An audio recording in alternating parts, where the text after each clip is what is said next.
અમે આખું કંટ્રોલમાં, આર્થિક, રાજકારણ, ધંધો, બીજું ત્રીજું કાબુ, વિદ્યા,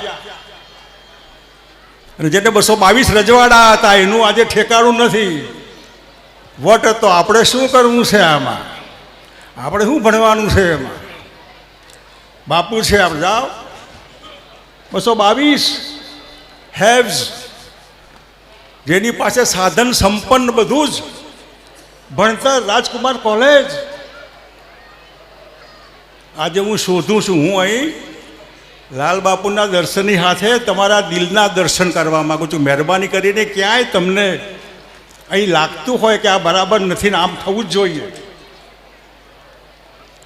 બારવટિયા બે પ્રકારના હોય, એક લૂંટફાટ કરવાનો બારવટીયો, બીજો જે ન્યાયની સામે પડ્યો હોય કે આ મને અન્યાય છે, આ જોગીદાસ ખુમાણ જેવા. હું મહાત્મા ગાંધીને બારવટીયો કહું છું. આપણે અહીં પારિયા ફાગવેલમાં ભાથીજી લગ્નની ચોરીમાં બેઠા હતા અને કોઈ ગાયો વાળી જાય છે માટે શહીદ આપણા પાદરમાં પારિયા. કેમ અહીં થતું હોય કે બરાબર નથી, આ તું વરરાજો છે, ભલે વરરાજો, આ બરાબર નથી. આ જેને અન્યાયની સામે જે પડ્યા એ આજે ક્યાં ગયા? નવા જમાનાના પારિયા ક્યાં આજે? એટલે એ જે આખા અંદર જે ગાંધીજી પોરબંદરથી ભણ્યા ગણ્યા અને દક્ષિણ આફ્રિકામાં એને શું તકલીફ હતી? આપણા રજવાડા કરતાં પણ એમની પાસે સાધન સંપન્ન, જવાહરલાલ નહેરુ કરોડાધિપતિ. આઝાદીની બહુ હાડાબારી નહોતી એમને.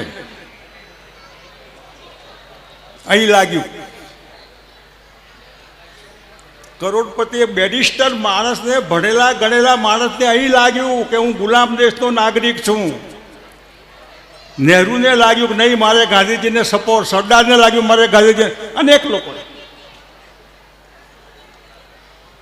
એ આખી પેઢી જેને ખબર નહોતી કે 1947 ક્યારે આવવાની, અહીં લાગે. એ તમને એવું લાગે છે કે હું કંઈ બારવટીઓ આવું કંઈ કરું?